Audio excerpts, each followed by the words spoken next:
Share बाजार के करीब आधे या फिर कहें कि 40% से ज़्यादा निवेशक ऐसे हैं जिन्होंने बाजार में ऐसी गिरावट नहीं देखी है। ये इसलिए कह रहा हूँ क्योंकि एक आंकड़ा सुबह से चल रहा है कि जो गिरावट देखी गई है वो 28 साल में पहली बार इस तरह का हाहाकारी गिरावट है। और जो आंकड़े कहते हैं कि 40% लोग ऐसे हैं जिनकी उम्र जो है 30 साल से कम है, तो उस लिहाज से मैंने कहा। लेकिन इस गिरावट के बीच में मैं कई लोगों से मिलता रहा, चाहे मैं बाहर निकलता हूं तब या ऑफिस में आता हूं तब, तो कम से कम डेली 5 लोग ऐसे मुझे मिल जाते हैं जो आमने सामने होकर सवाल पूछते हैं। कुछ लोग फ़ोन पे, कुछ लोग व्हाट्सएप पे सवाल पूछते हैं। सवाल क्या होता पता है? बड़ा ही सिंपल सा सवाल होता है कि भाई साहब, मैं तो एसआईपी कर रहा था, क्या करूं? एसआईपी बंद कर दूं क्या? कुछ लोग ऐसे हैं जो पूछते हैं कि एसआईपी शुरू कर दूं क्या? हमने तो कोविड के टाइम में सोचा था, लेकिन तब तक बाजार हाथ से निकल गया, शुरू कर दूं क्या? अब जो बंद करने वाले लोग हैं, जो सोचते हैं कि एसआईपी बंद कर दूं क्या, उनकी भी संख्या कम नहीं है। जनवरी महीने में, सिर्फ जनवरी महीने में 61,33,000 एसआईपी बंद हो गए। लेकिन मामला इतना निराशाजनक नहीं था। लोग काफ़ी आशावादी भी हैं, तो कई लोग ऐसे हैं जो एसआईपी शुरू करना चाहते हैं। तो जनवरी महीने का आंकड़ा देखा मैंने, तो 56,19,000 एसआईपी खुल गए। तो खोले भी हैं लोग, लेकिन सवाल वही है कि एसआईपी बंद कर दें क्या, एसआईपी खोल दें क्या, एसआईपी चल रहा है तो कुछ पैसा घटा दें क्या, या फिर एसआईपी जो कर रहे हैं उसको बदलाव कर दें कुछ, कि मिड कैप में कम पैसा लगा दें, स्मॉल कैप में कम पैसा लगा दें, लार्ज कैप में ज़्यादा पैसा लगा दें, या फिर मिड कैप और स्मॉल कैप की बाहर आने वाली है। तो आज का शो इन्हीं सारे सवालों का बहुत ही आसान भाषा में आपको जवाब देगा। और इस जवाब देने के लिए हमारे साथ जो है विशेष मेहमान जुड़ रहे हैं। उनमें से जुड़ रहे हैं आपको फिरोज अजीज साहब हैं, जो कि डिप्टी सीईओ हैं आनंद राठी वेल्थ के। सुदीप बंदोपाध्याय जी हैं, जो कि जाने माने मार्केट एक्सपर्ट हैं। और यूएस से हमारे साथ जुड़ रहे हैं अनुराग सिंह साहब, मैनेजिंग पार्टनर हैं। अनुराग सिंह साहब को जोड़ने के पीछे एक मकसद ये है कि जो एफआई लोग पैसा लेके जा रहे हैं ना, कुछ हद तक जहां वो बैठे वहाँ भी जा रहे होंगे, तो वो भी मार्केट में गिरावट का एक बड़ा असर रहा होगा। तो आप सही मेहमानों का बहुत बहुत स्वागत हमारे शो में। और इस शो का मकसद है कि एक आम लोग, जो कि शेयर बाजार में आप लोगों की तरह अंदर तक घुसे नहीं होते हैं, लेकिन पैसा तो लगा होता है, खून पसीने की कमाई होती है। तो पहला सवाल सुदीप जी आपसे, एसआईपी बंद कर दें क्या? ऐसे सवाल जब लोग पूछें तो क्या जवाब देना चाहिए? लक्ष्मण जी, मैं तो सीधा जवाब देता हूं, बिल्कुल नहीं। बहुत गलत होगा एसआईपी बंद कर देना। क्योंकि देखिए, एसआईपी से जरिए क्या होता है, आपका मार्केट में जो आपका निवेश है वो एक एवरेज आउट हो जाता है, क्योंकि over a period of time आप निवेश कर रहे हैं। और मार्केट जब ऐसा गिरा है तो ये तो बहुत अच्छी अपॉर्चुनिटी है कि आप हो सके तो एसआईपी में निवेश और बढ़ा दीजिए। क्योंकि मार्केट ऐसा है कि मार्केट गिरा है, ये बहुत सही बात है, पर मार्केट ऊपर भी जाएगा। अब कितना दिन नीचे रहेगा, क्या कब ऊपर जाना चालू होगा, ये सब बताना वो बहुत लंबी डिस्कशन वाली बात है और कुछ हद तक स्पेकुलेटिव भी है। पर ये बात तो तय है कि इंडिया में ग्रोथ है, ग्रोथ मोमेंटम है। थोड़ा बहुत स्लो डाउन जरूर हुआ था, पर उसके आगे भी अच्छा ग्रोथ देखने की संभावना है। ग्लोबल मार्केट में बहुत अनिश्चयता है, पर ये सब हमने, क्योंकि इतना साल मार्केट में है, बहुत बार ऐसे देखे हैं हमने। और उसके बाद उसके आगे मार्केट बढ़ता है, क्योंकि इकोनॉमी में ग्रोथ है, जीडीपी ग्रो हो रहा है। जो अपॉर्चुनिटी है वो बहुत अच्छा है इंडिया के सामने। तो निवेश कभी बंद नहीं करना चाहिए। और एसआईपी में अगर आप निवेश कर रहे हैं तो उसमें तो बिल्कुल बने रहिए, हो सके तो वो निवेश और भी बढ़ाइए। बिल्कुल, ये अब मैं बाकी सवाल लेकर और अंदर जब शो में चलेंगे तो आपसे पूछूंगा, लेकिन आपका बहुत सीधा सा है कि एसआईपी बंद मत करिए, हो सके तो एसआईपी बढ़ा दीजिए। इन्होंने एक बात कही कि एवरेज आउट हो जाता है ऐसे समय में, तो थोड़ा वो दर्शकों को जो ये तकनीकी शब्द नहीं समझते हैं, एवरेज आउट का मतलब ये हुआ कुछ चीज़ें आपने ऊपरी कीमत पर खरीदी, अब निचली कीमत पर खरीदेंगे, दोनों मिलकर औसत कीमत आपको बराबर हो जाती है, तो वो आपको बराबर कर देता है। हमारे साथ दूसरे जो मेहमान है फिरोज अजीज साहब, आप क्या कहेंगे? आपके पास जब लोग पूछते होंगे एसआईपी बंद कर दें क्या, तो आप क्या सलाह देते हैं? हालांकि यहाँ पर सुदीप भी तो कह रहे हैं एसआईपी बंद मत करिए, और हो सके तो पैसा लगा ही दीजिए। लक्ष्मण जी, जब मुझसे कोई ये प्रश्न पूछता है, मैं भी जैसे सुदीप जी कह रहे थे, बट मैं ये कहना चाहता हूं कि मेरी मत सुनिए, आंकड़ों की सुनिए। ऐसे समय में आंकड़े ज्यादा बोलते हैं और डंके की चोट पे बोलते हैं। अब मैं आपको एक आंकड़ा देता हूं। पहले साल जब आपने समझो किसी शख्स ने 1 साल की एसआईपी की, तो आज शायद उनकी नेगेटिव रिटर्न चल रही है। ऐसा जब पिछली बार कभी भी हुआ है कि पहले साल में अगर नेगेटिव रिटर्न थी तो अगले 5 सालों की रिटर्न 20% से ऊपर थी। तो जब आपकी पहले साल की रिटर्न खराब हो तो आपको खुश होना चाहिए, क्योंकि पूरे 5 साल में आपको 20% की आईआरआर मिली है। मिड कैप इंडेक्स की भी एसआईपी कर लो, ना कि स्मॉल, ना के लार्ज। और जब पहले साल ही बहुत अच्छी रिटर्न आ जाए तो ज्यादा खुश ना होए, क्योंकि पूरे 5 साल की रिटर्न सिर्फ 14% की आई है। सो मैं ये कह रहा हूं कि जो जितनी एसआईपी आपको इनिशियली डराती है उतनी ज्यादा कमा के देती है। So that's one. सेकेंड आंकड़ा फॉर लमसम इन्वेस्ट, आप देखें लास्ट 24 साल में अगर किसी शख्स को भगवान ने कह दिया होता कि मार्केट आज नीचे है, डाल दे पैसा, अगर वो डाल देते तो उसकी क्या रिटर्न बनती? 44% की रिटर्न बनती एक साल में। अगर किसी को पता होता कि ये लेवल लीस्ट है, बट वो तो किसी को पता होता नहीं है। बट इस फाइनेंशियल ईयर की सबसे लोवेस्ट पॉइंट है निफ्टी की 21,833, 4 जून जो इलेक्शन की डेट थी। हम करीबन करीबन उस लेवल पे आ गए। अगर निफ्टी और मार्च में और बहुत नीचे नहीं दिखाती तो if you would have bought at the lows, 44% की एवरेज रिटर्न आई है और कभी भी किसी का नुकसान नहीं हुआ है उस साल की लोज पे खरीद के। हम लोज के बहुत करीब हैं, सिर्फ 300 पॉइंट ऊपर है। So I think you are almost getting the lows for the financial year. So शायद 21,000 पे जाए निफ्टी, वो कोई नहीं कह सकता, जैसे स्पेक्युलेटिव होगा, जैसे सुदीप सर कह रहे थे। But I think it's a good time to buy. Firoz Aziz साहब, आपने एक जो बात कही ना, तो मुझे मन में सवाल उठा कि आपने कहा कि मेरे पे भरोसा मत करिए, आंकड़ों पर करिए। ये बता करके आप कहना क्या चाह रहे थे कि भाई कल को कुछ मामला नीचे गड़बड़ हुआ तो मुझे दोष मत देना, आंकड़ों को दोष दे देना, क्यों? ये देखिए, दोष से कुछ होता नहीं है ना, तो पोर्टफोलियो में 3-4% आ जाएगी, मुझे 2 गाली भी दे देंगे तो मैं ये कह रहा हूं आंकड़े सही चीज बोलते हैं, डेटा। बट मैं अच्छा, तो वैसे वैसे आपके पास लोग आते हैं कि नहीं गाली देते हुए कि आपने कहा था जी पैसे डालते रहो देखो निगेटिव चला गया, पता नहीं क्या करते हो आप लोग से, अच्छा तो फलाना है, वो अच्छा बता गया मुझे, मैं तो सही समय पे निकल गया। ऐसा कहने वाले मिलते हैं कि नहीं आपके पास? बिल्कुल मिलते हैं सर, बट हम क्या करते हैं कि क्लाइंट को ऑनबोर्ड करने से पहले उनको डराते हैं, आने के बाद अच्छा, सांत्वना देते हैं। तो बिल्कुल डर जाते हैं तो उसके बाद सांत्वना मिलता है तो खुशी होती है, चलिए कुछ तो अच्छा हुआ, उन्होंने डराया जितना था उतना हुआ नहीं। अनुराग सिंह साहब, आप क्या कहेंगे? दोनों हमारे गेस्ट का कहना है कि एसआईपी बंद नहीं करना है, और फिरोज अजीज साहब तो आंकड़े देकर बता दिए कि अगर एक साल नेगेटिव है तो समझिए अगले 4 साल तक बम्पर रिटर्न देने वाला है। तो लक्ष्मण जी, एक कहावत है अंग्रेजी में, उसको कहते हैं कि, मैं पहले अंग्रेजी में कहूंगा फिर उसका तर्जुमा करूंगा।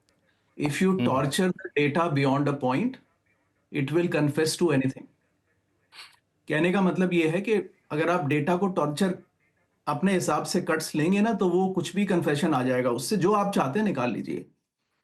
यही 5 साल का फिरोज ने जो डेटा दिया, खैर Firoz is a very respected voice in the industry, so I don't want to counter him like that, like not him, but counter the data cuts हालांकि industry एक चीज़ takes. और, अनुराग जी, एक चीज़ और बता दूं, क्योंकि मैं हाँ, गवर्नमेंट पॉलिसी वगैरह ज़्यादा देखता हूं, तो यहाँ पे लोग कहावत है सर्कल में कि हाँ, आप क्या निष्कर्ष निकालना चाहते हैं ये बता दीजिए। आंकड़े दोनों चीज़ कह रहे हैं, आपको कहना क्या ये बताइए, मैं आंकड़े उस हिसाब हाँ, से निकाल दूंगा मैं। तो हम एक हाँ। एक हेल्थी चर्चा कर रहे हैं। बट यही 5 साल देखिए, देखिए यही 2-3 साल के रिटर्न देख के इन्वेस्टर्स थोड़े घोड़े पे चढ़ गए हैं और अब वो गिर रहे हैं। पिछले 5 साल में मिड और स्मॉल कैप के रिटर्न्स कैगर बेसिस पे 30% है। ना कोई कंपनी इतना आरओई कमाती है, ना कोई इतना बिजनेस में इतना फायदा है। तो फिर हम कोई भी कारोबार हिंदुस्तान में कोई कर ही क्यों रहा है, सबको यही कर लेगा। और ये बात बाकी लोग भी कह चुके हैं। यही 5 साल में 2016-17 में लेके बैठ जाऊं तो पिछले 5 साल के रिटर्न्स ऑलमोस्ट फ्लैट थे, या ऑलमोस्ट नेगेटिव थे, राइट? तो वो आप कहीं से भी 5 साल पकड़ लीजिए, बट अल्टीमेटली हमें लॉन्ग टर्म स्टोरी पकड़नी है। देखिए, ये सिक्लिकल बिजनेसेस भी सिक्लिकल होते हैं और मार्केट्स भी सिक्लिकल होते हैं, राइट? अर्निंग्स को फॉलो करते हैं, इकोनॉमी की ग्रोथ, अर्निंग्स इकोनॉमी की ग्रोथ को फॉलो करती है। एसआईपी बंद नहीं करना है, लेकिन जो कॉशन दिए हैं इंडस्ट्री ने, और कुछ हद तक थ्रू द डिस्ट्रीब्यूशन चैनल, और कुछ हद तक लोग अपने आप से भी, लोगों ने पास रिटर्न्स को चेज किया है। सो वो फंडामेंटली डिस्टॉर्ट हो गया है। तो एसआईपी में जो स्ट्रक्चर था वो ये था कि आपने लार्ज कैप्स में रखना है 50-60%, मिड में 20-30% रखना है, मिड और small combined, all of that, right? And then 10-15% या 20% तो आपने डेट फंड्स में या एफडी में रखना है। ये हो नहीं रहा है। हो क्या रहा है, 70 से 80% लोग सब स्मॉल और मिड में गए क्योंकि पिछले 2-3 साल के रिटर्न्स बहुत अच्छे थे। एक और छोटा डेटा है, कोटक के संजीव प्रसाद जी ने कोट किया, industry generally hides the data, इस टाइप का। सबसे ज्यादा करीब 45 बिलियन का फ्लो म्यूचुअल फंड्स में आया है 2024 में, which is equal to 2021, 22, 23 all combined. Okay, कहने का मतलब क्या हुआ कि एवरेज एक्विजिशन जो कस्टमर्स ने किया है 2024 में पीक प्राइस पे किया है, बिल्कुल पीक हो सकता था, right? Which is the classic trap कि रिटेल पिछले 1 साल 2 साल के रिटर्न्स देखता है और तीसरे साल में तो वो रोक ही नहीं पाता है कि अब यही है, यहां लगा दो सारा पैसा। और ये पहले हमेशा रिपीट हुआ है इस तरह की कहानी। तो कुल मिला के अब उसको तो लॉस होगा। I don't know how much they can take it. Third point, SIP investor को हम कैसे देखिए, इसका कॉन्स्ट्रक्ट ही खराब था। अगर ये मैं आपको डट के कह सकता था कि एसआईपी इन्वेस्टर टिका रहेगा अगर ये एसआईपी 14, 15, 16, 17, 18 में शुरू हुए होते। देन मैं कॉन्फिडेंटली कहता आपको कि एसआईपी इन्वेस्टर सॉलिड है, हिलेगा नहीं, क्योंकि ये बेयर मार्केट में एंटर कर रहा है और इसने फ्लैट रिटर्न्स देखे तो ये कमिटेड इन्वेस्टर है। ऐसा नहीं है, ये बुल फेज में एंटर किया है और क्लासिक बुल के पीक पे ये पीक किया है। तो विच मींस ये जब रिटर्न्स नेगेटिव आएंगे तो नहीं टिकेगा इन्वेस्टर। लक्ष्मण जी, ये डेटा 23 में भी कारगर था। मैंने एक एनालिसिस निकाला था एक मेजर अखबार के लिए। 44 लाख एसआईपी खुले हैं और 24 लाख बंद हुए हैं। 2023 की बात है, विच मींस इन्वेस्टर तब भी चर्न कर रहे थे। तो कुल मिलाकर के वो इन्वेस्टर ये कमिटेड इन्वेस्टर नहीं है, ये पास्ट रिटर्न्स को चेज कर रहा है, बस उसका फ्लेवर अलग है। तो ये कुल मिला के 2-3 बातें, बाकी हम बात कर सकते हैं, लेकिन अभी वो डेटा की बात होगी, किसी और अगली चर्चा में टच करूंगा कि what is a long term data से, right? But I don't think we have taken the committed investor like on a right way. लेकिन आपने एक जो बात कही कि वो अभी जो एसआईपी के इन्वेस्टर्स हैं वो ज़्यादातर वो हैं जो कि मार्केट जब पीक पे चल रहा था, जब अच्छे रिटर्न दे रहा था, उस वक्त यहाँ पे एसआईपी किए थे। अब तो उनको अच्छा खासा नुकसान में दिख रहे होंगे, चूँकि जो आपने स्ट्रक्चर दिया, जो आइडियल स्ट्रक्चर माना जाता है कि स्मॉल कैप में थोड़ा सा कम पैसा रखना है, लार्ज कैप में ज़्यादा रखना है, मिड कैप में थोड़ा सा कम रखना है। लेकिन चूँकि रिटर्न जब भी एसआईपी को बेचने आता था एजेंट, देखिए जी लार्ज कैप में तो इतना मिला जी, स्मॉल कैप में देखो कितना रिटर्न आपको आ गया जी, अच्छा नहीं तो हमें रिटर्न दे दो, थोड़े बहुत रिस्क ले लेंगे। लेकिन इतना रिस्क हो जाएगा समझ में आया नहीं था। अब तो फंस गए हैं। तो अब उनके पास क्या चाह रहा है, या तो निकल जाएं तो वहां से, देखिए या तो एसआईपी। हाँ, उनके पास लक्ष्मण जी यही बोलिए चाह बोलिए। रहा है म्यूचुअल फंड। और ये शंकर नारायण ने भी बात कही थी जब वो कह रहे थे कि mutual fund industry asset allocation का कॉल नहीं ले रही है।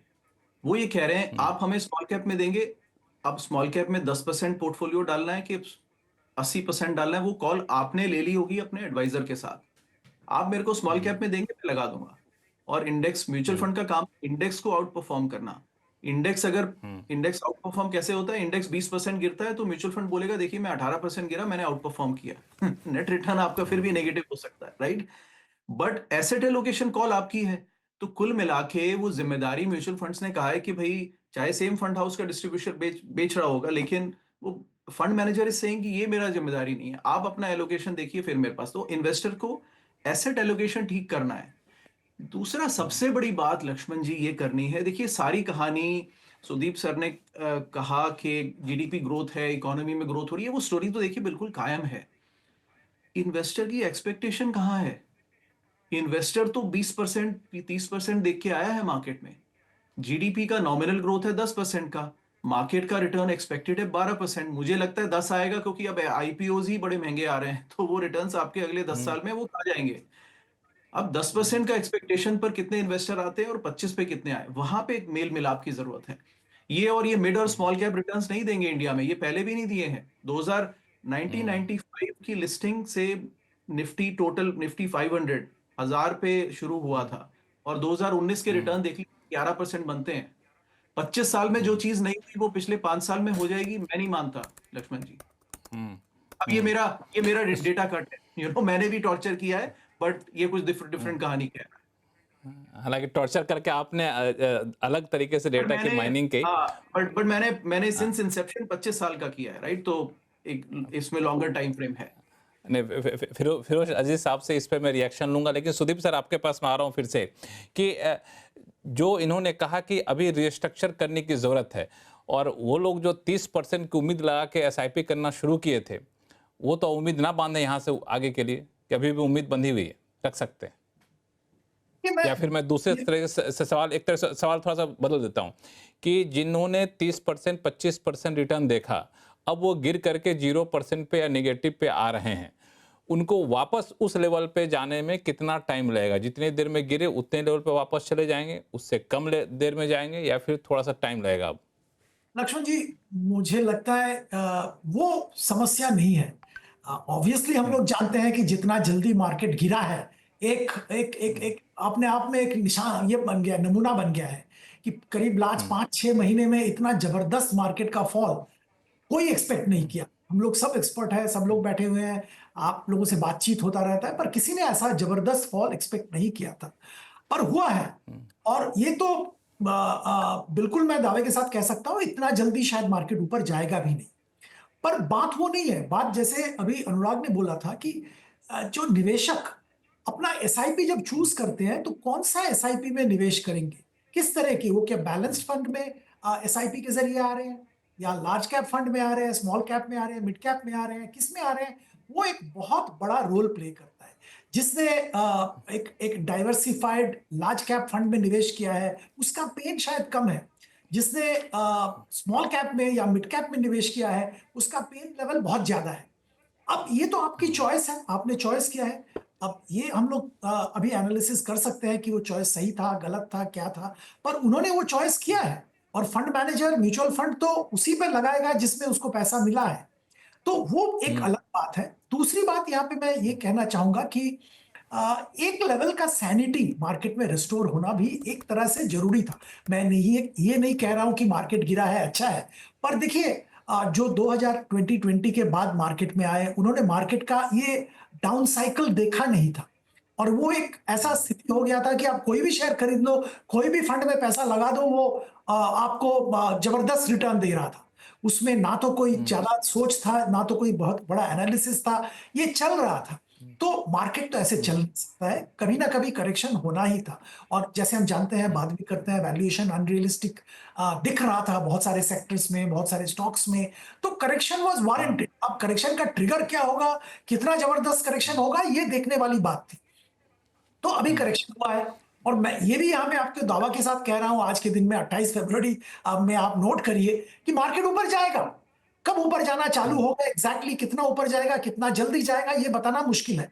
तो इसीलिए मेरी सलाह होगी निवेशकों के लिए, शायद एक कोर्स करेक्शन का समय है। आप अपना जो निवेश स्ट्रेटेजी था उसको थोड़ा एनालिसिस कीजिए, आपका रिस्क जो प्रोफाइल है उसके हिसाब से आप डिसाइड करिए कि आगे जब करेंगे तो कहां पे आप निवेश करेंगे, कितना रिस्क लेना चाहते हैं। बिल्कुल, इस पे मैं आऊंगा, फिरोज अजीज साहब के पास भी जाऊंगा, लेकिन एक सवाल आपसे पूछ लूं, चूंकि आपने कहा कि मार्केट तो ऊपर जाएगा, तो आपने ऐसे बड़ी होप जगा दी है ना कि लोग यही सवाल पूछ रहे हैं कि अब कब ऊपर जाना शुरू होगा। कुछ संकेत मिल रहे हैं आपको कि डेटा के आधार पर कह रहे हैं, या फिर आपको लगता है कुछ फंड हाउसेज आना शुरू कर दिए हैं, या फिर कह सकते हैं कि इंक्वायरी शुरू कर दिया है, जो कहते हैं ना रियल एस्टेट के टर्म में इंक्वायरी आने शुरू हो गए, कुछ ऐसा दिख रहा है संकेत क्या आपको?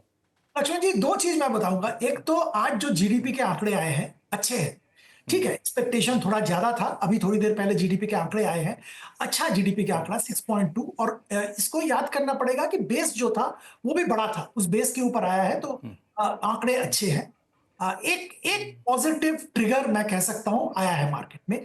दूसरी बात यह है कि मार्केट, जैसे फिरोज अभी जिक्र कर रहा था कि मार्केट जो ईयर का लो पॉइंट उसके आसपास आ गया है, वो 4 जून का जो लोएस्ट पॉइंट था उसके आसपास आ गया है, और बहुत ज्यादा गिरावट मुझे नहीं लग रहा है आएगा मार्केट में। एक ओवरसोल्ड जोन में मार्केट आ गया है, तो रिकवरी मार्केट में जरूर आएगा। अब इसके ऊपर बहुत सारे फैक्टर्स हैं जो कि ग्लोबल है, अब उसके ऊपर डिपेंड करेगा रिकवरी जल्दी आएगा, बहुत जबरदस्त रिकवरी आएगा, या थोड़ा बहुत रिकवरी करके मार्केट रेंज में घूमेगा, ये सब बहुत सारे अदर फैक्टर्स हैं। पर बात ये दूसरे है कि ग्लोबल इवेंट्स के अलावा हमारे जो इंटरनल फैक्टर्स थे, जो जीडीपी के आंकड़े थे, कॉर्पोरेट परफॉर्मेंस थे, वहां पे भी थोड़ी दिक्कतें थी। तो जो ग्लोबल निवेशक है, वो देख रहे थे कि हाँ, ये तो ओवरऑल प्रॉब्लम है, उसके साथ साथ इंडिया के में भी थोड़ा स्लो डाउन का माहौल आ गया। अब अगर इंडिया का स्लो डाउन का माहौल ठीक होता है तो बाजार जरूर रिकवर करेगा, क्योंकि India end of the day अभी भी अट्रैक्टिव मार्केट है निवेश करने का। ये तो मैं जरूर मानता हूँ। ऑफ कोर्स यूएस में जो उथल पुथल हो रहा है, यूएस फर्स्ट जो स्ट्रेटेजी ट्रम्प साहब का है, वो सबसे इवेंचुअली क्या होगा बताना बहुत मुश्किल है, पर India will continue to remain an attractive market. बिल्कुल। फिरोज अजीज साहब, एक सवाल का जवाब देते हुए जो अभी सुदीप जी ने कहा कि मार्केट तो जाएगा, लेकिन जिस तरीके से मार्केट गिरा है उसी तरीके से उठ जाएगा, ये कहना थोड़ा सा मुश्किल है। मैं इनकी भाषा में नहीं, मैं एक निवेशक की भाषा में आपसे पूछूं कि हमारा एसआईपी जितना कम हो गया है वो वापस कब तक जाएगा उस लेवल पे? देखिए, एसआईपी जो कम हुआ है वो इतना कम नहीं हुआ है, हम तो ज्यादा ही परेशान हो रहे हैं। मैंने 2 इंडिया के जो अच्छा। बंदे हैं जो 15% एसआईपी इंडिया के संभालते हैं, एक है संजय शाह प्रूडेंट वाले, दूसरे हैं एनजे के जिग्नेश भाई। इनके पास है 3,000 करोड़ 26,400 में से। जो रिटेल निवेशक ना, थोड़े लोग परेशान होते हैं, वही सवाल पूछते हैं। जो 99% जो परेशान नहीं होते वो सवाल नहीं पूछते। इसमें सर्वाइवल बायस है। आपसे जो फोन करके पूछते हैं ना, वो अच्छा, परेशान, जो सवाल पूछे वो परेशान है, मान लीजिए। वही फोन करके पूछते हैं। हाँ। जिनके पास कोई कोई उनको हाथ पकड़ने वाला नहीं होता ना बुरे वक्त में, तो आ जाते हैं फोन करके, व्हाट्सएप करके। अब मैं चलिए हम लोग हाथ पकड़ लेते हैं ना, हाँ, हम लोग हाथ पकड़ लेते हैं उनका। करेक्ट। तो आप देखें, एक रिटेल निवेशक, देखिए अब मैं संभालता हूँ एक्शन, किसी के 150 करोड़ रुपए, उसके दिन के 2 करोड़ रुपए ऊपर नीचे होता है, उसको संभालना थोड़ा ज्यादा कठिन है। रिटेल वाले के पास जो बेचारा 2-2 हजार की एसआईपी करता है और 2 लाख इकट्ठे करता है ना, उसके अगर 3% गिरती है तो उसके 6,000 जाते हैं। वो इतना परेशान इतना नहीं होता। अगर आप मार्केट में जाएंगे, मैंने बहुत सारे रिटेल इवेंट्स किए हैं और पूछा है लोगों से, कि जो चुप रहते हैं ना उनसे ज्यादा पूछता हूं, बोलते हैं मुझे पूछने की जरूरत ही नहीं है, मैंने एसआईपी देखा हुआ है। कमिंग बैक, अनुराग साहब ने जो कहा, मैंने जो डेटा दिया ना, वो रोलिंग रिटर्न का डेटा है from the privatisation of Indian mutual fund industry. 1993 से मैं डेटा दे रहा हूं। उसमें total observations on a monthly rolling है 270, और उसकी एवरेज रिटर्न दी है मैंने। It is not even since inception data, it is rolling data. That's the most scientific way an IIM academician would see.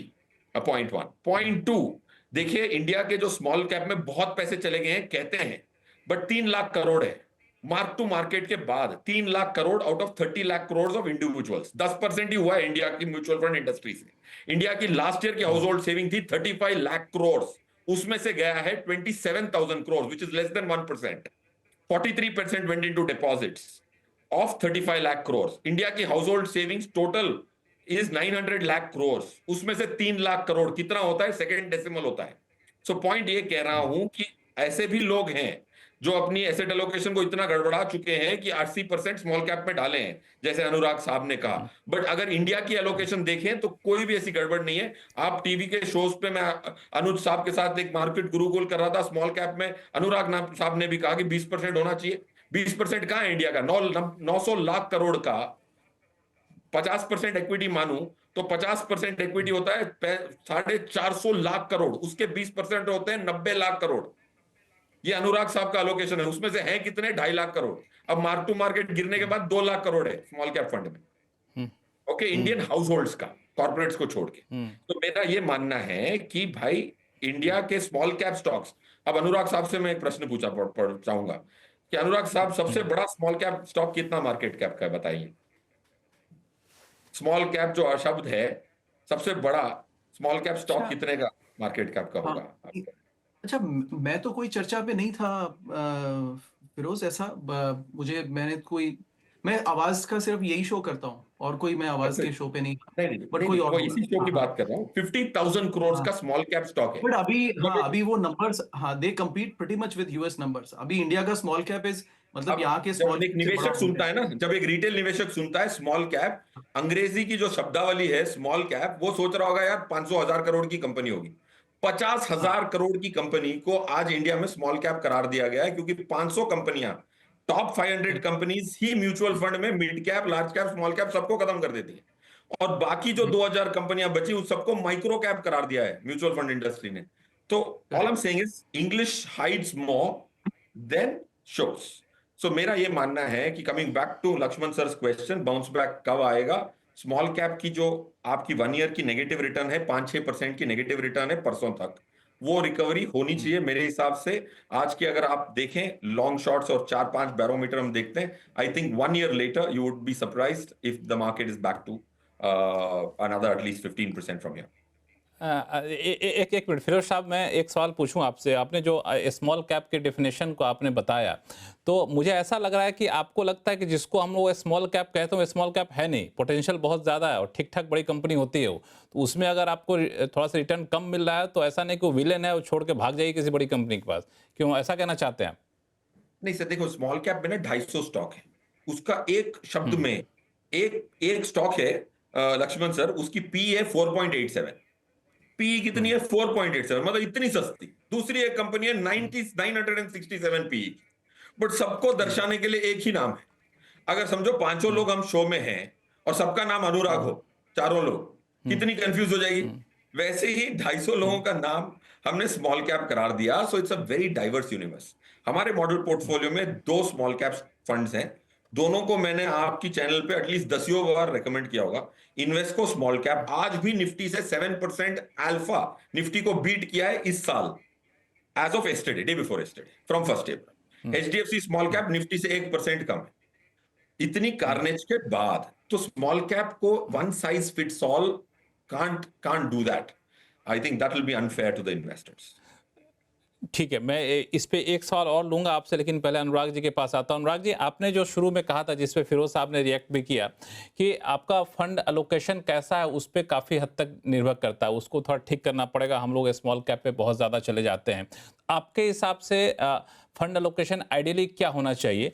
और अगर अभी किसी ने मान लिया जाए, जैसा कि आपने कहा, स्मॉल कैप में ज़्यादा फंड एलोकेशन कर रखा है, मिड कैप में ज़्यादा कर रखा है, लार्ज कैप में कम कर रखा है, तो ये समय क्या सही है क्या रीबैलेंसिंग करने का, कि नहीं अब थोड़ा रुक जाए, थोड़ा सा उठने तो स्मॉल कैप को भी, जो जितना गिरा है उसी तेजी से थोड़ा बहुत उड़ जाए तो कुछ बेनिफिट रहेगा, कि नहीं अब रीबैलेंसिंग कर लेना चाहिए? हाँ, करेक्ट। ओके, अच्छा, बस एक बार जब फिरोज दोबारा आए तो एक बार एक्सपेक्टेशन रिटर्न्स का मुझे सेटल नहीं हुआ कि कितना एक्सपेक्ट करे इन्वेस्टर। आई थिंक वो इंपॉर्टेंट है। नहीं और फिरोज वो साहब हैं, आप चाहें हाँ, तो वो आप उनके चाहें तो पास, फिरोज हाँ, साहब से उनके पास सवाल वो पूछ डेटा सकते हैं, हाँ, आमने सामने हो सकता। हाँ, आई एम सर, वो डेटा बेटर होगा उनके पास में।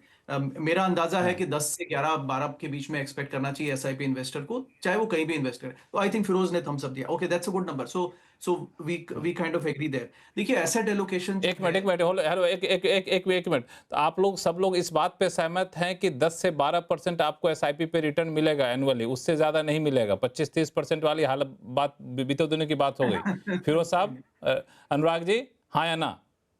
नहीं नहीं, बिल्कुल हाँ, एकदम से 10, हाँ, 10 से 12। बारह से सुदीप जी? 13, अगर अच्छे फंड चूज किए जाए 13 से 14 जी, अच्छे थोड़ा फंड बहुत चूज सुदीप किए जी? जाए तो। सिलेक्शन ऑफ फंड अगर ठीक हो, थोड़ा ज्यादा भी मिल सकता है।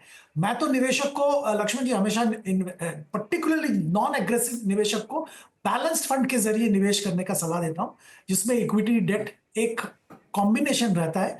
आजकल वो माफ भी आ गया, मल्टी एसेट एलोकेशन फंड, वहां पे भी ध्यान दिया जा सकता है, जिसमें गोल्ड वगैरह भी होता है। तो इसमें मैं आऊंगा, इसमें आऊंगा आपके पास, बहुत जरूरी लेकिन मोटा मोटी ये है कि ये 10-12 बहुत गए तो 13-14 तक जाते जाते आप रुक जाएंगे, ये बस। आपका है। बाकी कंपाउंडिंग होगा तो कंपाउंडिंग अलग है, वो अलग लक्ष्मण जी, चीजें ये देखनी है। रियलिस्टिक एक्सपेक्टेशन यही रहना चाहिए। हाँ, अब ज्यादा मिल जाए तो अच्छी बात है, उम्मीदें कम रखेंगे तो दुख कम होगा आपको, है ना? कहते हैं ना कि दोस्तों से ज्यादा उम्मीदें मत रखो वरना निराशा हाथ लगती है, तो उम्मीदें मत रखिए बहुत ज्यादा, तो खुश रहिएगा। अनुराग जी, अब अपनी बात कंप्लीट करिए आप। हाँ, और हम लोग बात कर रहे थे कि रीस्ट्रक्चरिंग करने के। हाँ, तो एक वो तो एसेट एलोकेशन करना है। और देखिए, रिटर्न में कोई ना कोई म्यूचुअल फंड एक कुछ साल आपको कुछ एवरेज में दिखता है, लेकिन ये आप अगर आप स्टार रेटिंग्स और परफॉर्मेंस देखें तो ये 20 साल पीरियड में काफी उथल पुथल इसमें होता है। तो अल्टीमेटली ऐसा नहीं हो सकता कि सबके सब इन्वेस्टर्स वो अच्छे वाले फंड में ही बैठे हैं जो 14% दे रहा है।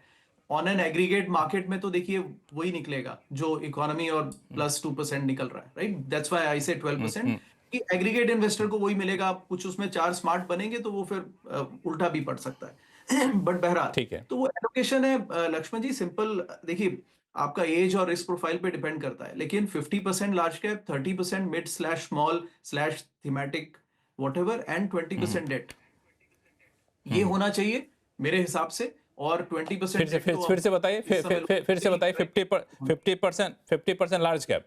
50 is large cap, and हाँ 30 is mid slash small slash आपका टोटल मतलब it is that, and 20% is debt. मेरे हिसाब से ये 20% डेट पे जाना। बाकी आपका हल्का फुल, बट इंडिया स्टोरी मेरे हिसाब से, बट मैं उसको थोड़ा डिस्टेंस से भी देखता हूँ, is a large cap story, it's not so much a mid cap story. But उसमें मतभेद हो सकता है, उसमें इतना डिबेट की बात नहीं है, but history at least shows that India is a large cap story. और अब बाय द वे अब आपको मिड और स्मॉल इतने मिलते भी नहीं, क्योंकि अब कंपनीज डायरेक्टली पकी पकाई आती हैं, सीधा आईपीओ करती हैं after the private equity invest. तो अब वो भी फ्लेवर देखिए मार्केट का। लक्ष्मण जी, कुछ पास्ट हिस्ट्री उतनी रेलिवेंट भी नहीं है, क्योंकि एक जमाने में हमने अब निफ्टी के आपकी भारतीय एयरटेल देख लीजिए, रिलायंस, इन्फोसिस, टीसीएस देख लीजिए, ये बैंक्स 100-150 बिलियन पे लिस्ट हुए हैं, सॉरी 1-1.5 बिलियन पे लिस्ट हुए हैं, और इनकी वैल्यूएशन 150 बिलियन है, राइट। इन्होंने 200, 300, 400x का रिटर्न दिया है। आज ऐसी कंपनियां नहीं मिलेंगी आपको, और पिछले 10 साल से भी नहीं मिल पा रही हैं, तो वो भी एक रिटर्न्स को इंपैक्ट करेगा लॉन्ग टर्म में। That's why I also say that flavour of the market है। बाय बहरहाल आपका ये आंसर है, एसेट एलोकेशन इतना रहना चाहिए, और ये सही टाइम है सुदीप सर ने जो कहा कि आपकी स्ट्रैटेजी को रीसेट कीजिए और लॉन्ग टर्म में बने रहिए, लेकिन रीसेट दोनों चीजों को, एक आपकी स्ट्रैटेजी एंड सेकंड आपकी उम्मीदें, एक्सपेक्टेशन, जो I think we all have agreed that what is the expectation of the investor. वो इन्वेस्टर जब आएगा तो वो टिका रहेगा, फिर वो डावाडोल नहीं होगा वो कि मेरे कम ज्यादा हो गए, बिकॉज ही नोज वो इनफैक्ट वो वो गिरेगा वो मार्केट को और खरीदेगा। हाँ बिल्कुल, वो टिका रहेगा। और मुझे लगता है कि इस लिहाज से अगर ठीक है मार्केट में कोहराम मचा है, लोग दुखी हैं, जिनके पोर्टफोलियो साफ हो जाते हैं दुखी तो होंगे, लेकिन ये एक तरीके से इंडियन मार्केट में जो यंग इन्वेस्टर्स आए थे उनको मैच्योर करने के लिए एक बड़ा लैंडमार्क साबित होगा ये जो गिरावट, मुझे लगता है। सुदीप जी, 50-30-20 का रेशियो यहाँ पे अनुराग जी ने दिया, तो मैं जो सवाल उनसे पूछा था उसका एक सवाल हिस्सा और आपके पास लेके आऊँगा कि जिन लोगों ने अभी ज़्यादा कर रखा होगा स्मॉल कैप में, मिड कैप में, तो बेच दें मिड कैप स्मॉल कैप और चले जाएं लार्ज कैप की तरफ और अपने रीबैलेंसिंग करके इसी 50-30-20 पे आ जाएं। मैं ये जरूर कहूंगा कि रीबैलेंसिंग का टाइम अभी नहीं है। मार्केट इतना नीचे गिरा है, अभी नहीं है। अभी नहीं हाँ है, बिल्कुल नहीं। थोड़ा थोड़ा इंतजार करिए, मार्केट में थोड़ा रिकवरी आने दीजिए, फिर समय देख के अपने एडवाइजर को कंसल्ट करके आप रीबैलेंसिंग जरूर करिए। अच्छा। पर यहाँ पे लक्ष्मण जी एक सबसे बड़ी बात है कि आपका प्रोफाइल क्या है, आप एग्रेसिव इन्वेस्टर है, आपका एज ग्रुप क्या है, वो सब नजर में रखना पड़ेगा। अगर आप एक 25-30 साल के मतलब इन्वेस्टर है, तो शायद आपके लिए अग्रेसिव पोर्टफोलियो बनाना सही है। पर अगर आप एक मिडिल एज्ड है या थोड़ा ज्यादा उम्र के आदमी है, तो शायद आपको सोच समझ के पोर्टफोलियो बनाना चाहिए। तो पोर्टफोलियो इज अ वेरी जो risk profile of A portfolio is very individual driven. उनका उनका जो इकोनॉमिक कंडीशन है, उनका जो एज है, वो सब नजर में रखते हुए बनाना पड़ता है। तीसरा बात मैं यहाँ पे कहूंगा कि हर निवेशक, अनुराग जी ने बिल्कुल सही कहा है कि 50-30-20 ऐसे ही एलोकेशन ब्रॉडली होना चाहिए। पर आज के दिन में हर निवेशक के पास इतने एक्सपर्टीज नहीं होता है, एडवाइजर्स भी इतने मिलते नहीं हैं। तो maybe you can go through balanced fund और मल्टी एसेट एलोकेशन फंड। ये एक अच्छा जरिया है कि you are not taking the call, you are letting the fund manager take the call कि कैसे एलोकेशन होता रहेगा। इस पे जरूर ध्यान देना चाहिए। और मैं आपको ये कह रहा हूं कि मैंने करीब पिछले 10 साल से बैलेंस्ड फंड में निवेश करने का सलाह नॉन एग्रेसिव इन्वेस्टर को दिया है, बहुत सारे ट्रस्ट्स को दिए हुए हैं, और अच्छा नतीजा निकला है उनका।